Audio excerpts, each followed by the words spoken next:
Hello students, कैसे हैं आप सब लोग। उम्मीद है आप सब बढ़िया होंगे। तो आज शुरू करेंगे हम लेक्चर नंबर 2। वेलकम है आपका जेके साइंस एकेडमी इस्लामपुर में।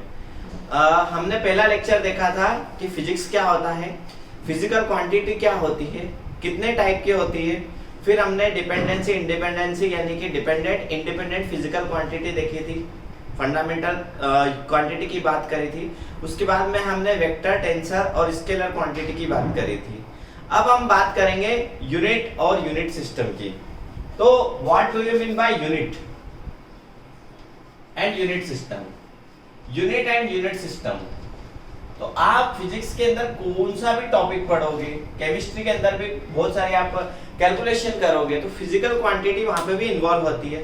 तो फिजिकल क्वांटिटी को रिप्रेजेंट करने के लिए आपको कोई पर्टिकुलर यूनिट की जरूरत होगी, उसे हम यूनिट सिस्टम कहते हैं। जैसे एग्जांपल के लिए, अगर आप बाजार जाते हो और आप बोलते हो कि वहां से आप 2 केजी आम ला रहे हो, 2 केजी मैंगो, ठीक है, you are bringing 2 KG mango, 2 KG आम ला रहे हो। तो देखो अब आपको यहाँ पे क्या है, यूनिट बताने की जरूरत है ना। आपको रिप्रेजेंट करना पड़ेगा कि भाई कितना, उस क्वांटिटी को एक्सप्रेस कैसे करोगे बिना यूनिट के। तो एक्सप्रेस करने के लिए आपको यूनिट का रिक्वायरमेंट पड़ेगा, ठीक है। तो आप समझते हैं कि यूनिट क्या है, what is unit.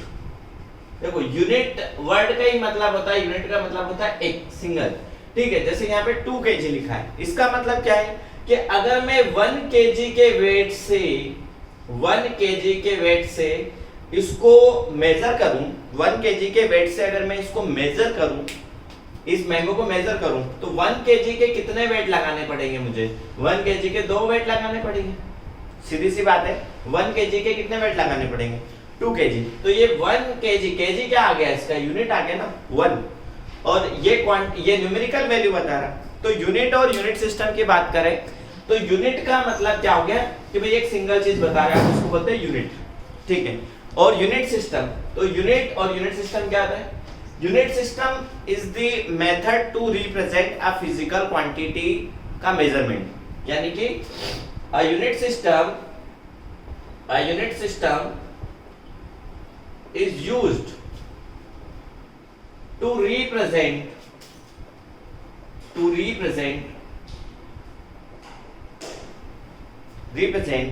the measurement या measured value का जो रिजल्ट आएगा, ठीक है, रिजल्ट आएगा, उसको आप कैसे रिपोर्ट करोगे? measured value of a physical quantity. अब मेजरमेंट का मतलब क्या है? मेजरमेंट का मतलब है भाई मेजर कर रहा, मेजरमेंट का मतलब है मापना, मेजरमेंट का मतलब है मेजर करना। तो मेजरमेंट का मतलब क्या है यहाँ पर? मेजरमेंट का मतलब है किसी भी फिजिकल क्वांटिटी को, किसी भी अननोन फिजिकल क्वांटिटी की वैल्यू को, किसी भी अननोन फिजिकल क्वांटिटी को किसी नॉन वैल्यू के साथ कंपेयर करना, ये कैलिब्रेशन करना। तो मेजरमेंट का मतलब क्या है? कंपैरिजन या to compare any unknown physical quantity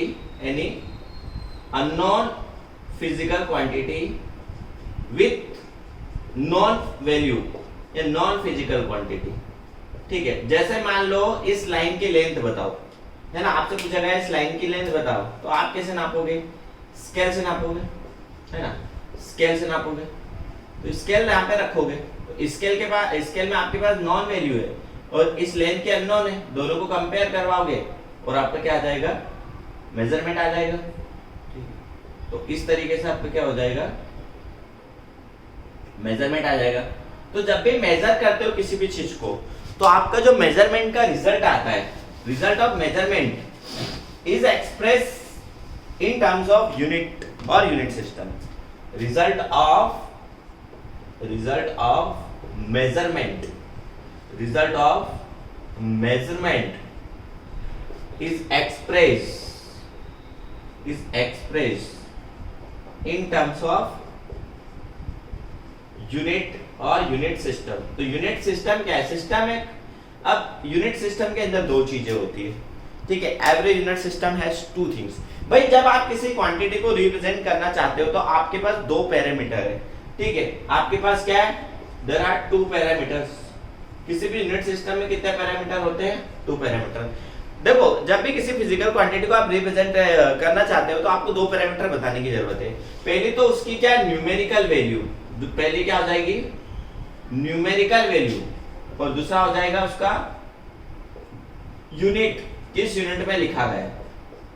sir समझ में नहीं आया न्यूमेरिकल वैल्यू और यूनिट का क्या मतलब है ना। जैसे मान लो कि मैं ये वाली लेंथ मेजर करना चाहता हूँ। सपोज करो ये लेंथ 6 सेंटीमीटर है ना। फॉर एग्जांपल ये लेंथ 6 सेंटीमीटर है। तो यहाँ पे देख रहे हो आपको 2 चीजें दिख रही है, 6 के साथ सेंटीमीटर लिखा है। तो इसके अंदर जो नंबर है, this number is called numerical value, and जो इसके पीछे लिखा है, सफिक्स लिखा है, दिस इज कॉल्ड सेंटीमीटर, ये सफिक्स है। तो ये क्या हो जाएगा? यूनिट। इसकी यूनिट क्या है? सेंटीमीटर में नापा है हम उसको। तो अगर हम किसी भी फिजिकल क्वांटिटी को, उसके मेजरमेंट को कंप्लीटली रिप्रेजेंट करना चाहते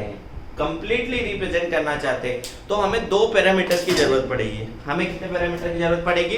2 parameters. We will require 2 parameters. कौन कौन से? न्यूमेरिकल वैल्यू और उसका यूनिट। इसका मतलब, यूनिट का मतलब समझ में आ रहा है? यूनिट सिस्टम क्या है? तो to represent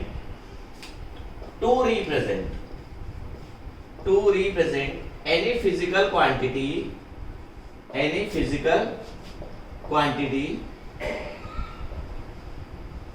there should be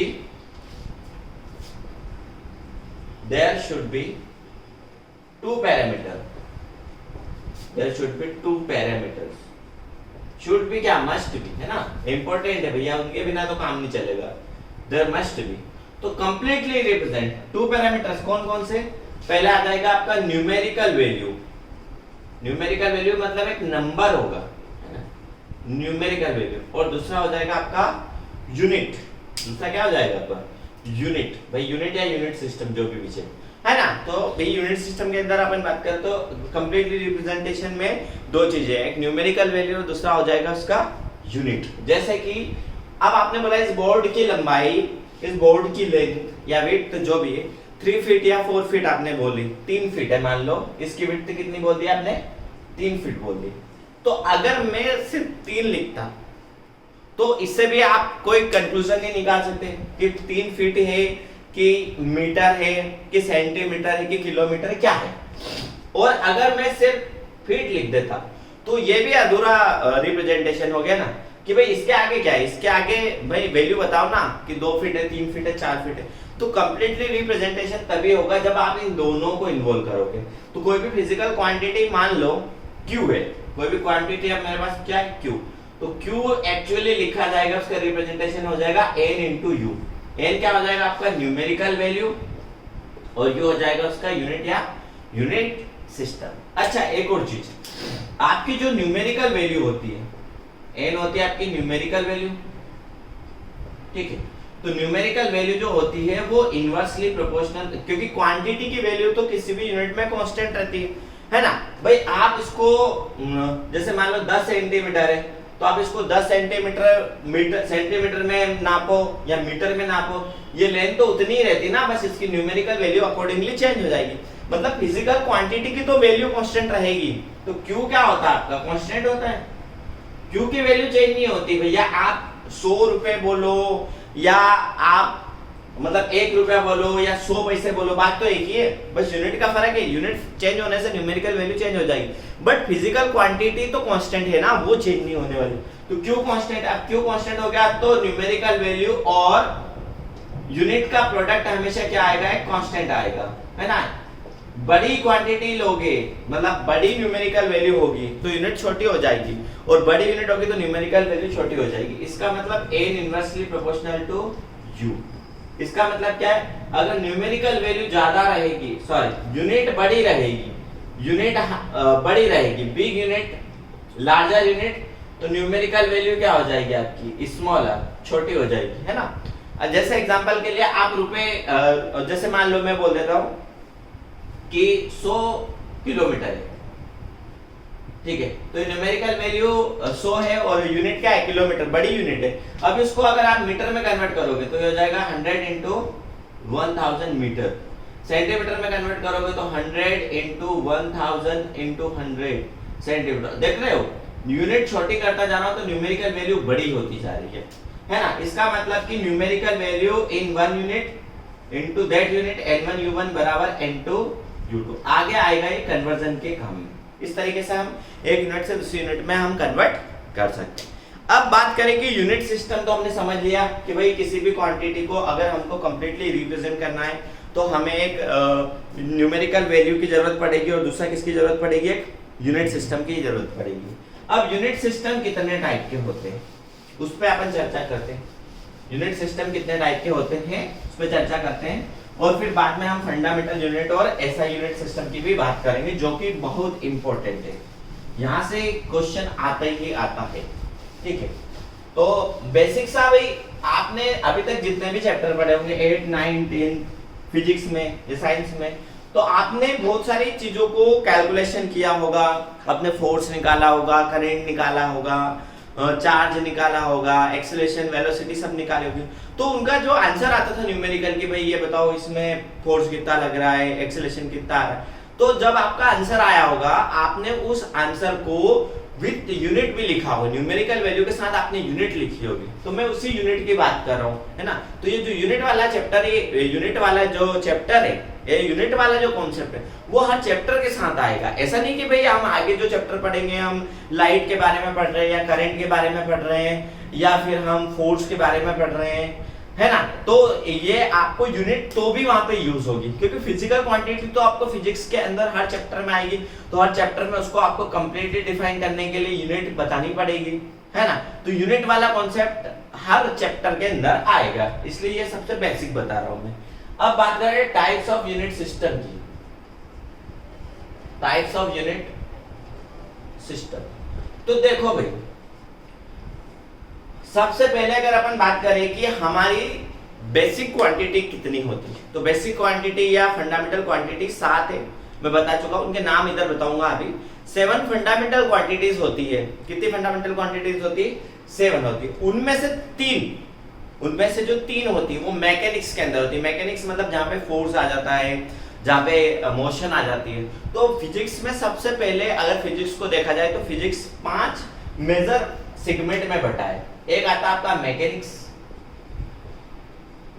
दूसरा आता आपका इलेक्ट्रोमैग्नेटिज्म या इलेक्ट्रोडायनेमिक। इलेक्ट्रोडायनेमिक में आप पूरा करंट और चार्ज और इसके बारे में पढ़ते हो। मैकेनिक्स में आप फोर्स और एनर्जी के बारे में पढ़ते हो। तीसरा आता आपका ऑप्टिक्स, ठीक है। चौथा आपका आता है थर्मोडायनेमिक। ऑप्टिक्स के अंदर लाइट पढ़ते हो, लाइट की स्टडी पढ़ते हो, रिफ्लेक्शन ये सब। थर्मोडायनेमिक्स ये हीट से रिलेटेड आता है। और लास्ट में आपका आता है मॉडर्न फिजिक्स। इसके अंदर आप लेजर, एलईडी, ट्रांजिस्टर ये सब आगे पढ़ने वाले हो। तो सबसे पहली जो ब्रांच है फिजिक्स की, सबसे जो ओल्डेस्ट ब्रांच, जो सबसे पहले बात की गई, जिसके सबसे ज्यादा एप्लीकेशन पहले आए मार्केट में, है ना, जिसके सबसे ज्यादा इन्वेंशन पहले आए, मैकेनिक्स। न्यूटन नाम तो सुना होगा। तो न्यूटन ने मैकेनिक्स बनाई थी भाई, न्यूटनियन मैकेनिक्स। तो मैकेनिक्स में एक्चुअली 3 बेसिक क्वांटिटी आती है आपकी फंडामेंटल क्वांटिटी। एक मास, लेंथ और टाइम। क्या होती है? मास, मैकेनिक्स में मास, लेंथ और टाइम। These are 3 fundamental. देखो 2 वर्ड है, फंडामेंटल, फंडा प्लस मेंटल। अगर इसमें से फंडा चला जाएगा, फंडा मतलब बेसिक, तो क्या बचेगा समझ जाओ। तो जिस व्यक्ति के फंडे हिले हुए हैं उसको आप क्या बोलोगे? मेंटल। तो फंडामेंटल, यहाँ पे कितनी फंडामेंटल क्वांटिटी है? 3। There are 3 fundamental physical quantities. 3 fundamental physical quantities है। How many physical quantities? There are 3 fundamental quantities. कौन कौन सी? मास, लेंथ और टाइम। तो आपकी जो यूनिट सिस्टम है वो भी इन 3 फंडामेंटल क्वांटिटी के बेसिस पे बनाई गई कि भाई फंडामेंटल क्वांटिटी कैसे नापी गई, है ना। तो सबसे पहले आपका आता है सबसे पुराना सिस्टम, और ये हमारे इंडियन कल्चर में यूज करते थे, सीजीएस यूनिट सिस्टम, ठीक है, या सीजीएस यूनिट भी बोलते हैं। ओके, अब देखो सीजीएस में कौन क्या रिप्रेजेंट कर रहा है। तो हमारे पास तीन चीजें हैं, मास है, लेंथ है और टाइम है। मास है, लेंथ है और टाइम है।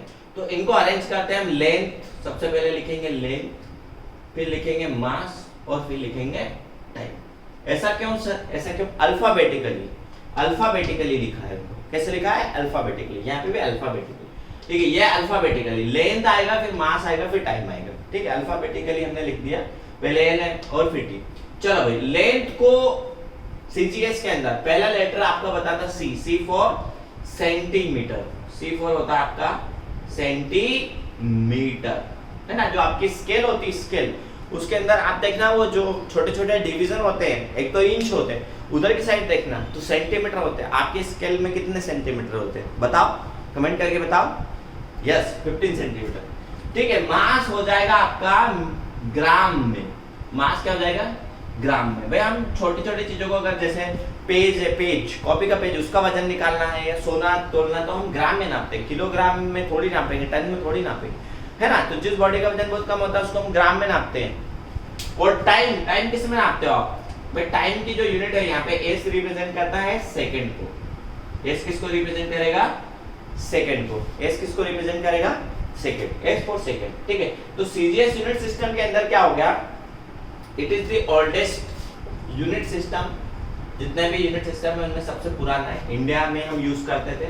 लेंथ को नापते थे सेंटीमीटर में, मास को नापते हैं ग्राम में और टाइम को नापते हैं सेकंड में। Is it clear? ठीक है। तो ये पहला यूनिट सिस्टम है, सेंटीमीटर, ग्राम और सेकंड। दूसरा आपके पास यूनिट सिस्टम आता है एफपीएस, ठीक है। दूसरा आपके पास आता है एफपीएस।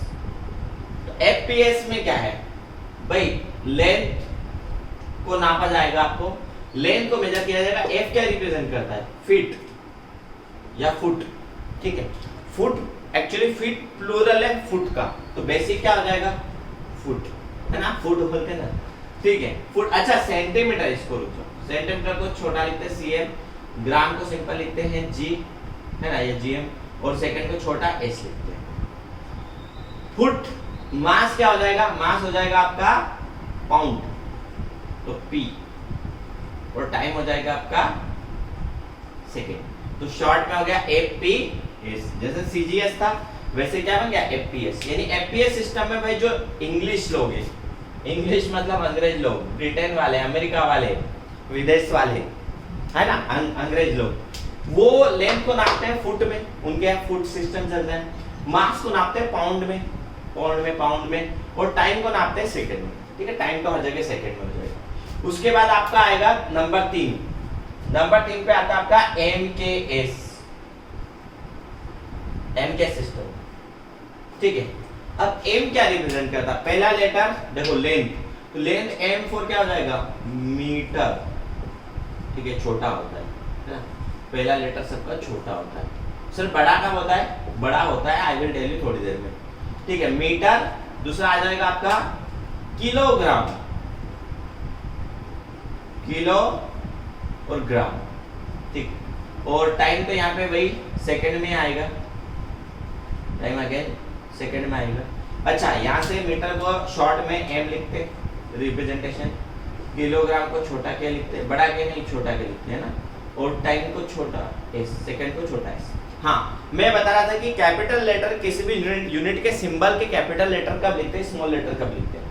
तो देख रहे हो आपने centimetre, gram, second, metre, kilo, kilogram, second, इन सबको छोटा लेटर लिखा है, स्मॉल लेटर लिखा है ना, स्मॉल लेटर लिखा है। लेकिन कभी कभी सर हम, आपने तो बोला कि आप तो जैसे फोर्स है 5 न्यूटन, तो फिर यहाँ पे कैपिटल लिखा है आपने, तो एन को तो कैपिटल लिखा है ना। एनर्जी मान लो 10 जूल है या वर्क 10 जूल है, तो आपने तो जे को बड़ा मतलब कैपिटल लिखा है, ठीक है। टेम्परेचर मान लो 200 केल्विन, 300 केल्विन, तो आपने इसको के लिखा है, बड़ा के लिखा है। ये भेदभाव क्यों? ये भेदभाव इसलिए कि भैया जो यूनिट साइंटिस्ट के नाम पे होती है, किसके नाम पे?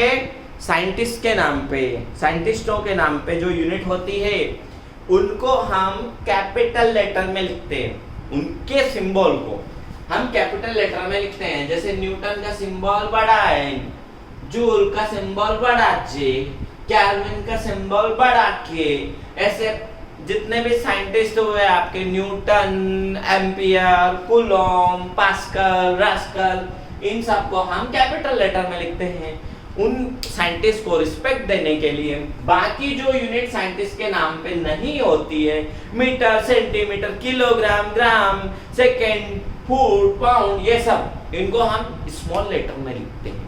तो जो यूनिट साइंटिस्ट के नेम पे होती है उनके सिंबल को हम कैपिटल लेटर में लिखते हैं to give respect for that scientist. और जो यूनिट साइंटिस्ट के नाम पे नहीं रखी जाती उसको हम स्मॉल लेटर में लिखते हैं, है ना।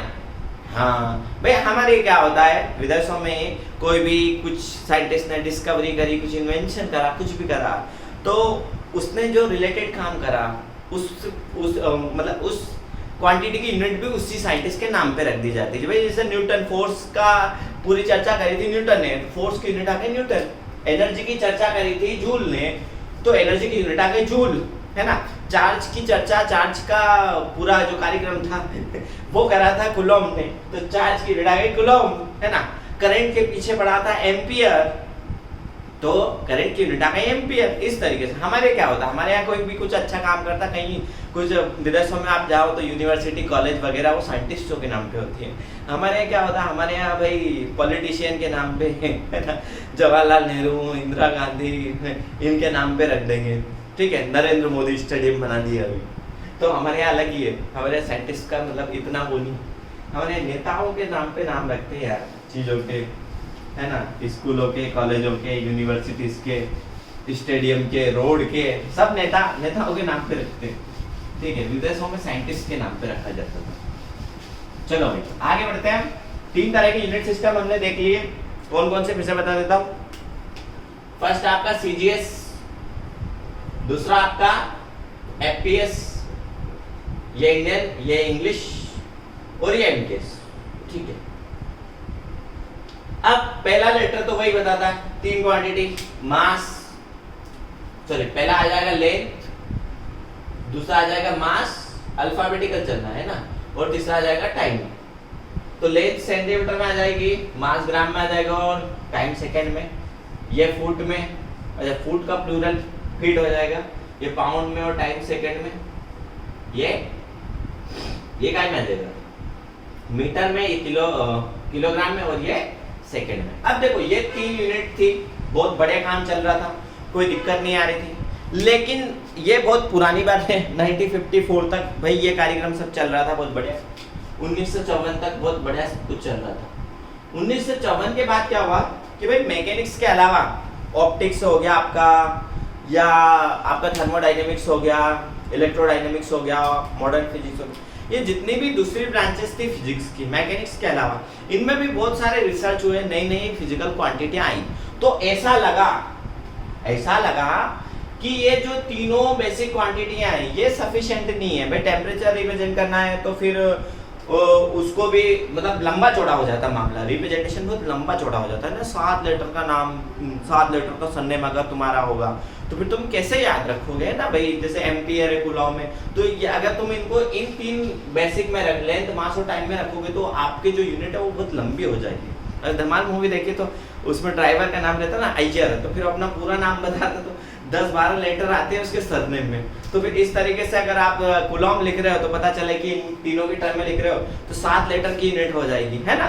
याद है वो अय्यर, वो बताता अपना नाम अय्यर, फिर बताता धीरे धीरे वेणुगोपाल, मुत्तुस्वामी अय्यर, फिर थोड़ा ऐसा, तो ये लंबा मामला हो जाता है। इसलिए 1954 में कॉन्फ्रेंस बुलाया गया, उन्होंने बोला कि हमें और थोड़ा सा इसके अंदर ऐड करना पड़ेगा।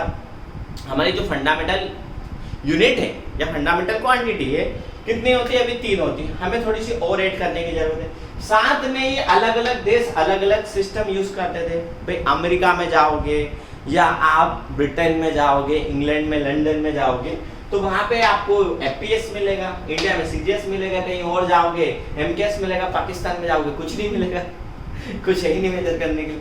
तो आप अलग अलग कंट्री में जाओगे तो आपको अलग अलग यूनिट सिस्टम मिलेगा, है ना। इस समस्या को खत्म करने के लिए 1954 में एक कॉन्फ्रेंस बुलाया गया, इंटरनेशनल लेवल पे एक कॉन्फ्रेंस या एक मीटिंग बुलाई गई। ठीक है, मीटिंग बुलाई गई सारे देशों की, है ना। तो 180, 190, 200 जितने भी देश है नक्शे में, मैक्सिमम देश उसके अंदर गए, पाकिस्तान जैसे भिखारी देश भी चले गए, उसके अंदर गए। उस कॉन्फ्रेंस में क्या हुआ, उस कॉन्फ्रेंस में इन सब देशों ने एक मुद्दा उठाया। मुद्दा ये उठाया कि भाई इंडिया वाले कहते हैं प्यार से हमको इंडिया वाले, ठीक है, हम सीजीएस में नापते हैं, अंग्रेज लोग एफपीएस में नापते हैं, पाकिस्तान भिखारी नापता ही नहीं है। सब अलग अलग देश अलग अलग यूनिट सिस्टम यूज करते हैं। तो क्यों ना एक ऐसी यूनिट बनाई जाए इंटरनेशनल लेवल पे कि जो सारे देशों को पसंद हो, इजी टू यूज हो, है ना। तो इस कॉन्फ्रेंस के अंदर बोला गया कि भाई एक आइडियल यूनिट सिस्टम या अ गुड यूनिट सिस्टम, एक अच्छा unit system, a good unit system बनाया जाए, विच है बनाया जाए, और उसके अंदर क्या क्या हो, क्या क्या हो। पहली बात तो ये, तू जो टिकटॉक चलती, पहली बात तो ये कि ये यूनिवर्सली एक्सेप्टेबल होना चाहिए। कैसे एक्सेप्टेबल होना चाहिए? यूनिवर्सली। सर इसका मतलब क्या है? इसका मतलब है कि भाई जैसे मान लो कि तू एक लड़का है, तू लड़की देखने गया, लड़की तेरे को पसंद है, लड़की को तू पसंद है, क्या शादी हो जाएगी? नहीं होगी ना। उसके एक एक घर वाले को तू पसंद आना चाहिए, और तेरे के घर वाले को वो सुंदर कन्या जो भी है, नीवी है, वो पसंद आनी चाहिए, तभी जाके मामला आगे बढ़ेगा। तो कोई भी यूनिट है वो यूनिवर्सली एक्सेप्टेबल होनी चाहिए, यानी कि सारे देश और उसके हर एक नागरिक को, खैर वो तो अपने एक देश के प्रधानमंत्री राष्ट्रपति ने साइन कर दिया, इसका मतलब वो तो सारे नागरिकों को, सिटीजन्स को पसंद आ जाएगी। तो हर एक कंट्री को वो यूनिट एक्सेप्टेबल होना चाहिए, यूनिवर्सली एक्सेप्टेबल होना चाहिए ना। फिर उसके बाद वो यूनिट इजी टू यूज होना चाहिए, मतलब उसको भाई हम आसानी से यूज कर सकते हैं, इजी टू यूज होना चाहिए, ठीक है।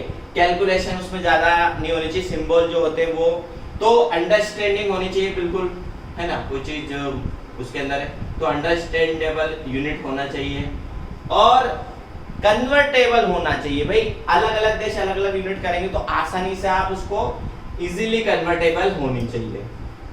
अच्छा, सबसे एक खास बात, लास्ट बट नॉट लीस्ट, वो जो यूनिट होगी, वो जो जिस यूनिट की बात करें अपन इंटरनेशनल लेवल पे, वो जो यूनिट होगी वो टाइम और डिस्टेंस के साथ वेरी नहीं होना चाहिए।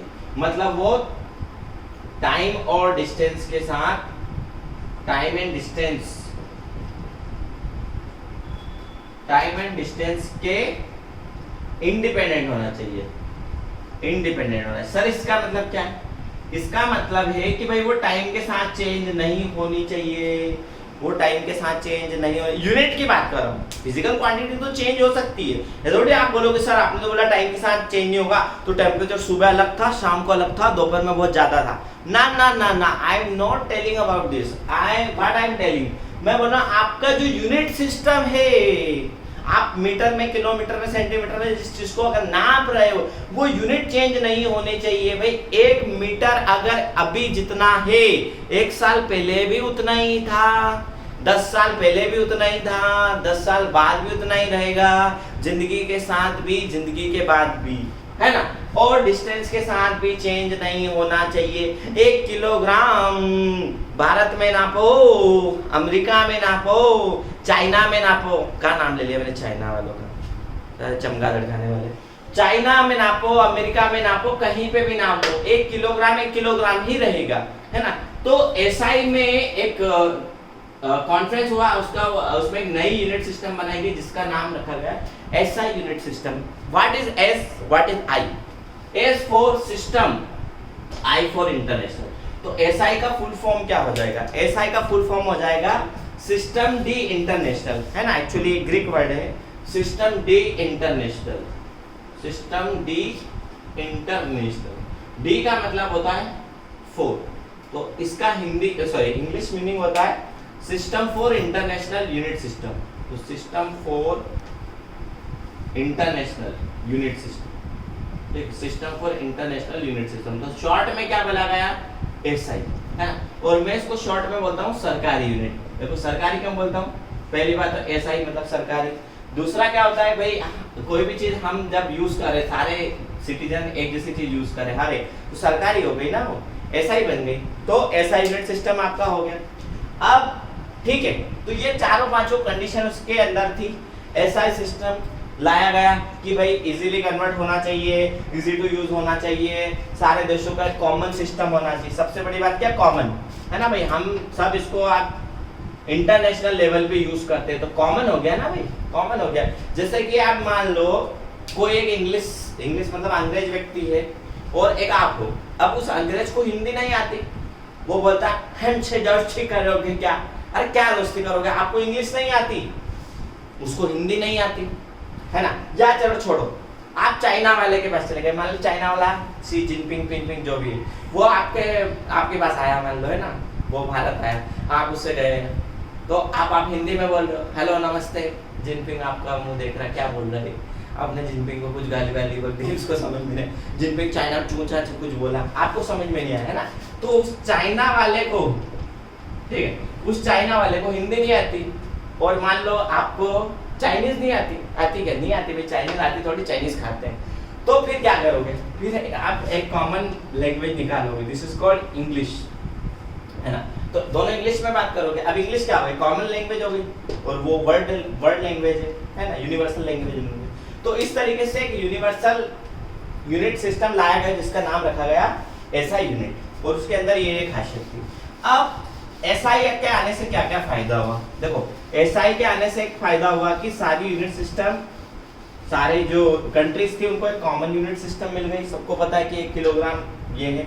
दूसरा, ये जो एमकेएस था इसको मॉडिफाइड कर दिया गया, ठीक है, इसको क्या कर दिया गया, मॉडिफाइड, यानी इसका नाम चेंज कर दिया गया 1954 के बाद, इसको मॉडिफाइड करके इसका नाम रख दिया गया एसआई। जैसे योगी जी है ना, योगी आदित्यनाथ, वो नाम चेंज कर देते ना शहरों के, इसका नाम बदल के ये, इसका नाम बदल के ये, वो सबके नाम चेंज कर रहे थे। एक दिन रजनीकांत का नाम चेंज करने गए, रजनीकांत ने उनका नाम चेंज करके विन डीजल रख दिया, ठीक है। तो मॉडिफाइड कर दिया गया किसको, एमकेएस यूनिट सिस्टम को, किसके अंदर, एसआई के अंदर, है ना, इसका नाम बदल के रख दिया गया एसआई। भाइयों बहनों, आज रात 12 बजे से 1954 SI unit, MKS unit system का नाम बदल के एसआई यूनिट रख दिया जाएगा, ठीक है।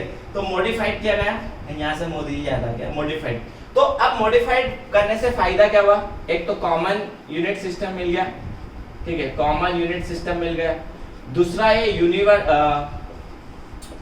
यूनिवर्सली एक्सेप्टेबल हो गया, भाई सब लोगों ने इस पे, मैक्सिमम कंट्री ने, ठीक है, लगभग 99.99 है ना, डेटोल की तरह सबने इसके ऊपर हस्ताक्षर कर दिए, ठीक है। पाकिस्तान जैसे भिखारी को पसंद नहीं था। और तीसरा, यहाँ पे अब फंडामेंटल क्वांटिटीज की संख्या 3 से बढ़ा के 7 कर दी गई। फंडामेंटल फिजिकल क्वांटिटीज की संख्या 3 से बढ़ा के कितनी कर दी गई, 7 कर दी। क्यों कर दी गई, अभी बताया था मैंने। पहले भाई मैकेनिक्स की बात करते तो मैकेनिक्स में हमारी 3 बेसिक क्वांटिटी होती थी, लेंथ, मास और टाइम। लेकिन जैसे जैसे रिसर्च हुए ऑप्टिक्स में, लाइट के फील्ड में, चार्ज, करंट, इलेक्ट्रिसिटी, ऑप्टिक्स, इन सब में रिसर्च होते गए, मॉडर्न फिजिक्स, इनमें रिसर्च होते गए, तो फिजिकल क्वांटिटी की संख्या हमें बढ़ानी पड़ी। तो हमें बेसिक या फंडामेंटल क्वांटिटी की संख्या भी बढ़ानी पड़ी, और उनकी संख्या कितनी कर दी गई, 7। तो now we will study about the SI unit और एसआई यूनिट सिस्टम। ओके, तो सबसे इंपॉर्टेंट है भैया SI unit and SI unit system, इसके अंदर क्या क्या आती, और फिर 7 फंडामेंटल यूनिट, ठीक है। यहाँ से क्वेश्चन आएगा ही आएगा, चाहे आप बोर्ड दे रहे हो, चाहे आप जेई दे रहे हो, चाहे आप नीट दे रहे हो, कुछ भी कर रहे हो, आपको अगर आप फिजिक्स पढ़ रहे हो, अगर दिलों में बेताबिया लेके चल रहे हो तो जिंदा हो तुम। और फिजिक्स में अगर ऐसा यूनिट आपने पढ़ा है तो इंटेलिजेंट हो तुम, नहीं पढ़ा तो नुकसान हो जाएगा। इसमें तेरा घाटा, मेरा कुछ नहीं है। तो एसआई यूनिट सिस्टम, ठीक है, 1954 के बाद एसआई यूनिट सिस्टम इंट्रोड्यूस किया गया। तो एसआई यूनिट सिस्टम के अंदर 7 क्वांटिटीज, 7 फंडामेंटल क्वांटिटीज लाई गई। 7 कितनी क्वांटिटीज हो गई, 7 फंडामेंटल क्वांटिटीज। ये बताने के पहले आपको एक चीज बताता हूँ। एसआई यूनिट ने, जब एसआई यूनिट आई थी तो जितनी भी फंडामेंटल क्वांटिटीज थी, है ना, आपका मास हो गया, लेंथ हो गया, टाइम हो गया, इन सब की एक्चुअली डेफिनेशन डेफिनेशन मतलब इनका एक प्रोटोटाइप, सर प्रोटोटाइप मतलब एक मॉडल बनाएगा कि भाई 1 किलोग्राम मास कितना होता है, 1 मीटर लेंथ कितनी होती, 1 सेकंड कितना। तो एसआई ने इनकी एक स्टैंडर्ड डेफिनेशन दी, बताया कि भाई जैसे 1 मीटर लेंथ की डेफिनेशन बताई गई कि एक लेबोरेटरी है फ्रांस के अंदर, उसके अंदर प्लेटिनम और इरिडियम 2 मेटल है, उनको मिला के मतलब 2 मेटल की एलॉय बनाई, उसकी एक रॉड बनाई। तो उस रॉड पे 2 पॉइंट मार्क है, ए और बी मान लेता हूँ, उनके बीच की दूरी 1 मीटर है। तो इस तरीके से एसआई ने इन सब की डेफिनेशन आपको बताई कि भाई 1 मीटर कितना होता है, 1 किलोग्राम कितना होता है, 1 सेकंड कितना होता है ना। ये डेफिनेशन आपको एनसीईआरटी की बुक में मिल जाएगी, सारी बुक्स में मिल जाएगी, आपकी बोर्ड वगैरह की सबकी बुक में मिल जाएगी। तो वो डेफिनेशन आपको याद रखनी, ठीक है, कि कितना क्या होता है। तो 7 फंडामेंटल क्वांटिटीज कौन सी होती है? 7 फंडामेंटल क्वांटिटीज, और उन 7 फंडामेंटल क्वांटिटीज की यूनिट को फंडामेंटल यूनिट कहते हैं, ठीक है। Unit of fundamental quantity, unit of सिर्फ फंडामेंटल क्वांटिटी की बात, unit of fundamental quantities are called fundamental units, are called fundamental में से फंडा चला जाएगा, क्या बचेगा, ठीक है, mental, are called fundamental unit. तो अभी अपन चर्चा करेंगे, चूंकि 7 फंडामेंटल क्वांटिटी है, 7 फंडामेंटल फिजिकल क्वांटिटी या बेसिक क्वांटिटी है, तो फंडामेंटल या बेसिक यूनिट भी कितनी होगी, 7 ही तो होगी, 7 फंडामेंटल यूनिट। अच्छा, इसके अलावा 2 क्वांटिटी ऐसी होती है, जो कि किसी और क्वांटिटी पे भी डिपेंड नहीं करती है, मतलब वो होती तो फंडामेंटल, बट हमें उन्हें फंडामेंटल ना कहते हैं, हमें डेराइव्ड क्वांटिटी कहते हैं, उन्हें सप्लीमेंट्री क्वांटिटी कहते हैं, उनको क्या कहते हैं, सप्लीमेंट्री। उनको हम फंडामेंटल नहीं बोलते, फंडामेंटल इसलिए नहीं बोलते कि फंडामेंटल एक्चुअली बेसिक कोर है, पर वो जो होती वो भी इंडिपेंडेंट होती, पर हमने उनका मैथमेटिकली एक्सप्रेशन होता है, यानी कि वो डायमेंशन होती है। डायमेंशन क्या होता है बाद में बताऊंगा। तो उन्हें हम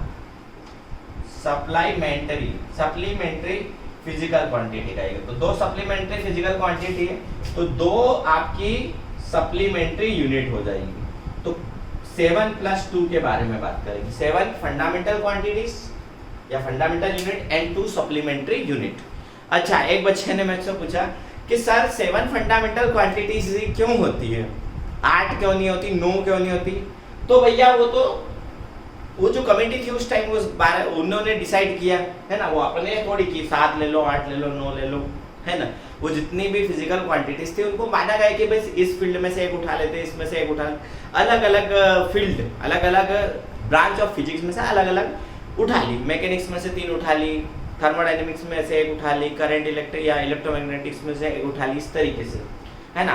फिर भी आप पूछना ही चाहते हो कि सर 7 ही क्यों होती है, तो भैया 7 का हमारे जो कल्चर है, इंडियन कल्चर है ना, उसमें 7 का बहुत ज्यादा इंपॉर्टेंट होता है, नहीं होता ना भाई। जन्म कितने होते हैं, 7, है ना। महासागर कितने, ओशियन, ठीक है, ओशियन नहीं, कंटिनेंट कितने, 7, ठीक है, 7 महाद्वीप है, 7 जन्म होते हैं, ठीक है। इंद्रधनुष रेनबो में कितने कलर होते हैं, 7 कलर होते हैं। हमारे जन्म भी 7 होते हैं, ठीक है। शादी होती, शादी में फेरे होते हैं ना, हमारे हिंदू मैरिज में तो 7 फेरे होते हैं, ठीक है। फेरे भी कितने होते हैं, 7 होते हैं। फिर बोलते 7 जन्म है, 7 जन्मों का बंधन है ना। हफ्ता में 1 वीक में कितने बार होते हैं, वो भी 7 होते हैं। तो इसलिए एसआई वालों ने भी फंडामेंटल यूनिट की संख्या कितनी रख दी, 7 रख दी, है ना। जैसे इंद्रधनुष में 7 कलर, 7 महाद्वीप, हफ्ते में 7 बार, 7 फेरे, 7 जन्म, सब कुछ 7।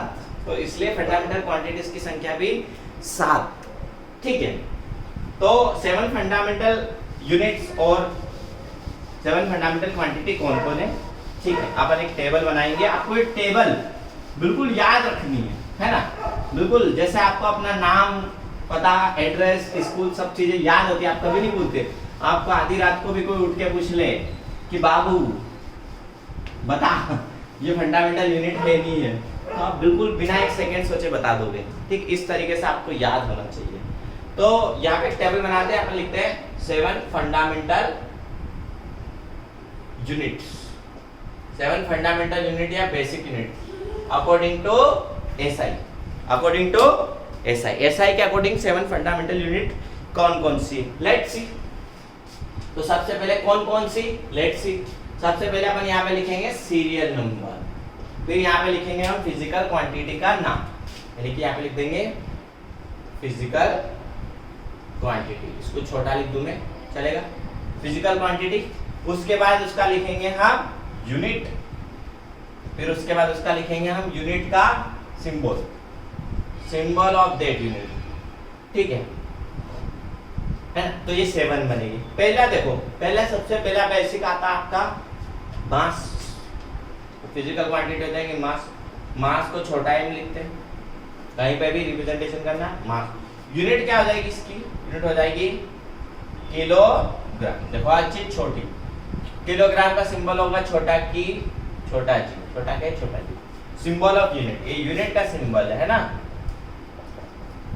उसके बाद आएगा आपका लेंथ, क्या आएगा, लेंथ आएगा, आएगी जो भी लेंथ, लेंथ को रिप्रेजेंट करते हैं हम छोटा एल से बड़ा एल से, जो भी लिख देना, ठीक है। इसकी यूनिट हो जाएगी, ऐसा यूनिट की बात करते हैं, मीटर, ऐसा यूनिट क्या हो जाएगी, मीटर। थोड़ा सा पास में लिखते हैं, 7 आ नहीं पाएंगे, चलो भाई थोड़ा सा पास में लिखेंगे। तो सेकंड नंबर पे आ जाएगा आपका मीटर, सॉरी लेंथ है ना, लेंथ, ठीक है, लेंथ, लेंथ को छोटा है, तो लेंथ का आ जाएगा मीटर, ठीक है, मीटर, मीटर को रिप्रेजेंट करेंगे छोटू एम से, ठीक है। फिर लेंथ के बाद क्या आता है, टाइम, क्या आता है, टाइम, टाइम का हो जाएगा टी, और ये आ जाएगा सेकेंड, और ये हो जाएगा छोटा एस, जैसे छोटा भीम।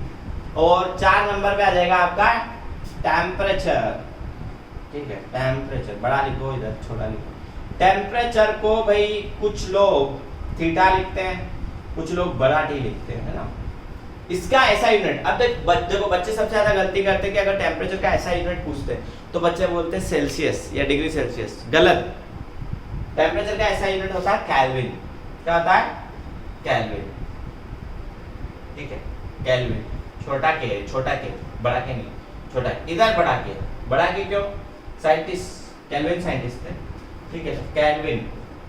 जैसे न्यूटन लिखना है तो पूरा अगर न्यूटन लिखोगे तो ऐसे छोटा लिखना पड़ेगा, और अगर सिर्फ इसका सिंबल लिखोगे तो बड़ा, ठीक है। तो केल्विन में, केल्विन अगर पूरा लिख रहे हो तो छोटा क्या आएगा, और सिंबल लिख रहे हो तो बड़ा क्या।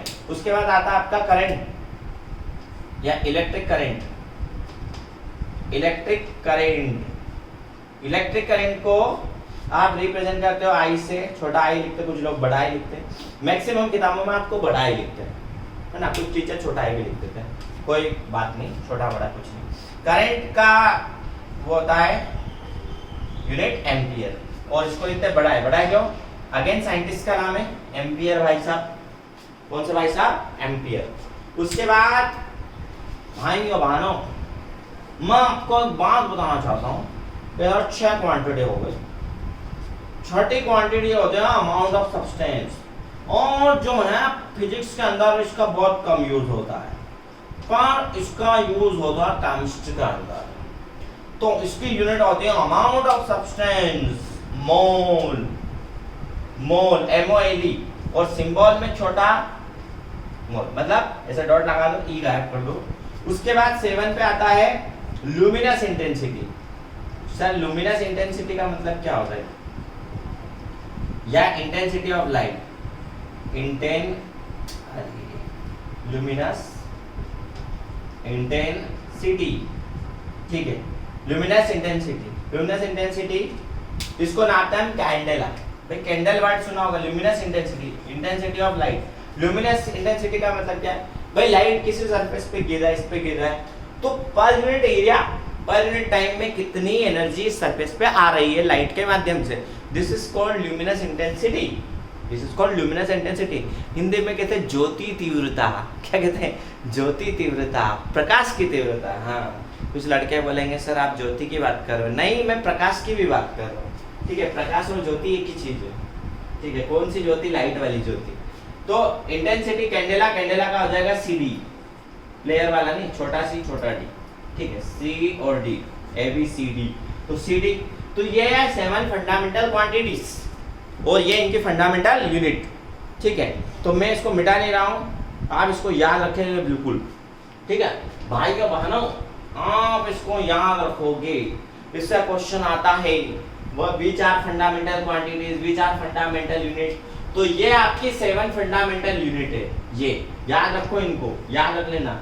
Kilogram, metre, second, kelvin, ampere, mole, candela, ये सब आपकी फंडामेंटल यूनिट है और ये 7 फंडामेंटल क्वांटिटीज। ठीक है, इस टेबल को ध्यान से देखो, चाहो तो स्क्रीनशॉट ले लो। ये टेबल आपको याद होनी चाहिए, किताबों में आपको मिल जाएगी, ऐसी कोई बात नहीं है। अब अपन बात करेंगे 2 सप्लीमेंट्री यूनिट्स की। There are 2 supplementary units, there are 2 supplementary units. कौन कौन से सप्लीमेंट्री यूनिट है? ठीक है, there are 2 supplementary units. Which 2 supplementary unit? पहली होगी आपका एंगल और दूसरा होता है आपका सॉलिड एंगल। ठीक है, दूसरा होता है एंगल और दूसरा, पहला एंगल है और दूसरा सॉलिड एंगल। ठीक है, तो there are 2 supplementary units, 2 supplementary units, 2 supplementary physical quantity and 2 units. तो 2 सप्लीमेंट्री यूनिट, पहली फिजिकल क्वांटिटी कौन, पहली सप्लीमेंट्री क्वांटिटी कौन हो जाएगी? एंगल। एंजल प्रिया वाली बात नहीं, मैं एंगल की बात कर रहा हूँ मैं ना। पापा का परा इधर देख ले, पापा की परी। एंगल, एंगल मतलब होता है थीटा। ठीक, अब एंगल की डेफिनेशन क्या होती? ठीक है, पहले इसकी थोड़ा सा डेफिनेशन बता देता हूँ, फिर इसका यूनिट बताएंगे। मान लो ये एक सर्कल है, वाह क्या मस्त है। सर्कल का आकार कैसा? गोल गोल, तो माइलेशन गोल गोल। ठीक है, इस सर्कल की रेडियस अगर मान लो आर है, इस सर्कल की रेडियस आर है, ठीक है। अब ये सर्कल है, मान लो इस सर्कल के ऊपर एक पार्टिकल है, कोई भी ऑब्जेक्ट है, वो चला एक चींटी चली और कहां पहुंच गई? ए से बी पर। तो ए से बी तक इसने इस सर्कल के ऊपर कुछ ना कुछ सेगमेंट ये सेगमेंट काटा होगा, है ना? काटा भाई सेगमेंट, इसने सेगमेंट काटने की बात कर रहा, तू क्या काटने का सोच रहा है? सेगमेंट काटा, है ना? अब सेगमेंट काटा तो ये जितना सेगमेंट काटा, यहाँ पे ये जो सेगमेंट काटा है, इसने जो एंगल कवर किया, जो चीज कवर कर, दिस इज कॉल्ड एंगल। इसको क्या कहेंगे? Angle theta. तो एंगल की डेफिनेशन क्या हो जाएगी? एंगल की डेफिनेशन हो जाएगी भाई, angle define is, angle is equal to arc upon radius. Angle क्या हो जाएगा? Arc upon radius, arc upon radius. Arc कितना लोगे आप? ए बी, और रेडियस कहां से आ जाएगा आपका? आर, छोटा आर बड़ा आर जो भी लेना। तो ये एंगल का रिलेशन आता है। एक्चुअली ये रिलेशन बहुत काम का है। Angle is equal to arc upon radius. और अगर आप आर्क बहुत छोटा हो तो आप इसको लाइन भी मान सकते हो। तो angle is equal to arc upon radius. अब देखो एंगल की यूनिट, ऐसा यूनिट की बात करें, है ना? फंडामेंटल क्वांटिटीज है, सप्लीमेंट्री फिजिकल क्वांटिटी। इसकी यूनिट की बात करें तो ये भी लेंथ है और ये भी लेंथ है, खत्म। इसीलिए तो इसको आप फंडामेंटल उसके अंदर नहीं रखते हो, फंडामेंटल के, खत्म ना। ये भी लेंथ है और ये भी लेंथ है, तो फिर आप इसको सप्लीमेंट्री तभी तो बोलते हो, तभी तो बोलते हैं कि इसके अंदर आप फंडामेंटल क्वांटिटी भी नहीं आ रही है, तभी तो आप इसको सप्लीमेंट्री बोलते हैं। तो यूनिट क्या आ जाएगी? तो देखो ये भी मीटर है, ये भी मीटर है ना? पर इसकी जो ऐसा यूनिट है रेडियन है। कुछ बच्चे डिग्री बोल रहे हैं उधर, अब डिग्री नहीं होती है, जागो बे, डिग्री नहीं होती है, रेडियन होती है। और रेडियन को शॉर्ट में लिखते हैं आरएडी। ठीक है, आरएडी इसकी ऐसा यूनिट हो गई, है ना? इसकी सीजीएस या जो भी यूनिट आती है वो degree Celsius, sorry degree Celsius नहीं, डिग्री। तो डिग्री या डिग्री इज नॉट ऐसा यूनिट हम यूज करते हैं। डिग्री इज नॉट ऐसा यूनिट। ऐसा यूनिट क्या आपकी? ऐसा यूनिट आपकी रेडियन। अच्छा, रेडियन और डिग्री में क्या रिलेशन है सर? आप पूछोगे तो बड़ा कौन होगा? रेडियन बड़ा होगा। तो एक रेडियन के अंदर 180 डिग्री होती है, सॉरी पाई रेडियन के अंदर 180 डिग्री होती है। और एक रेडियन आपका पड़ता है कितने डिग्री का? एक रेडियन होता है 57.13 कुछ कुछ डिग्री, ये कन्वर्ट कर सकते हो आप, है ना। एक रेडियन इज इक्वल टू 180, एक radian is equal to 180 degree बटा पाई, ये रिलेशन आगे यूज होता है 180 डिग्री बटा पाई, तो डिग्री और रेडियन में रिलेशन आ गया। तो एक रेडियन की definition, what do you mean by 1 radian, तो एक रेडियन की डेफिनेशन क्या होगी, अगर लेंथ ऑफ आर्क और रेडियस ऑफ सर्कल बराबर हो जाए, यानी आर्क AB की लेंथ और सर्कल की लेंथ मतलब रेडियस बराबर हो जाए, तो आपका जो एंगल हो जाएगा वो 1 रेडियन, रेडियन को C भी लिख देते हैं ना किताबों में, या फिर 1 लिख दो, ठीक है। अगर कुछ नहीं लिखा तो भी वो रेडियन है, उसके आगे पीछे ऊपर नीचे कुछ भी नहीं लिखा तो भी रेडियन।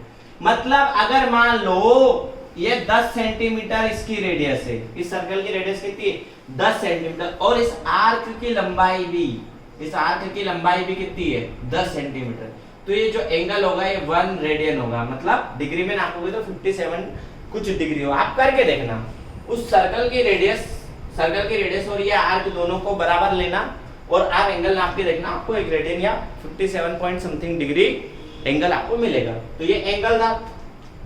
एंगल एक्चुअली डील करते हैं हम 2D से। सर 2D का मतलब क्या है, 2D का मतलब है प्लेन, तो इसलिए किताबों में इस एंगल की जगह पे प्लेन एंगल भी लिखा रहता है, प्लेन एंगल भी लिखा रहता है। तो यहाँ से हमने एक सप्लीमेंट्री क्वांटिटी, सप्लीमेंट्री यूनिट निकाली रेडियन, ठीक है। तो प्लेन का मतलब क्या है, ये प्लेन है 2D, पेज है आपका कॉपी का, ये बोर्ड है, ये सब प्लेन है। तो एक प्लेन के लिए जब आप डील करोगे तो 2D। अब कभी कभी क्या होता है कि हम 3D में चले जाते हैं, भाई 3D चीजें भी होती, तो 3D में आपके पास एंगल नहीं होता, 3D में आपके पास जो चीज होती है उसको हम कहते हैं सॉलिड एंगल। नाम में लग रहा सॉलिड चीज आ गई। भाई अभी आप एक कॉपी के पेज की बात कर रहे थे, मान लो मैं पूरी की पूरी कॉपी की बात करूं, कभी बर्थडे में गए हो, बर्थडे बनाया नहीं बनाया, क्या कोई बात नहीं, खुद का नहीं बनाया होगा, है ना, दूसरों का तो काटा होगा केक, तो दूसरों का जब आप केक काटने गए होंगे, है ना, दूसरों का कटते हुए देखा है, केक की बात कर रहा हूं मैं, तो दूसरों का जब आप केक काटते हुए देखते हो तो केक का आपका जो ऐसा स्लाइस निकलती है, आपने पिज्जा खाया होगा या आपने आइसक्रीम खाई होगी, हम तो खाते पीते इंदौर से, तो खाते पीते लोग हैं, हम तो खाते रहते हैं, तो हमें एग्जांपल भी खाने पीने वाले ही देते हैं। तो दूसरा आपका जो आ जाएगा सप्लीमेंट्री क्वांटिटी के अंदर सॉलिड एंगल, ठीक है। सॉलिड एंगल यूज होता है 3D में, सॉलिड एंगल को डिनोट करते हैं ऐसे, this is called omega. Omega क्या कहते हैं इसको, ओमेगा। तो सॉलिड एंगल यूज होता है 3D के अंदर। सॉलिड एंगल क्या होता है, भैया आपने अगर आइसक्रीम खाई हो तो आइसक्रीम का ऐसा कुछ कुछ कोन होता है ना, नाम ही कोन, ठीक है। तो ये एंगल जो इसने प्रोजेक्ट किया, अब ये 3D में हो गया ना, ऐसे समझ लो।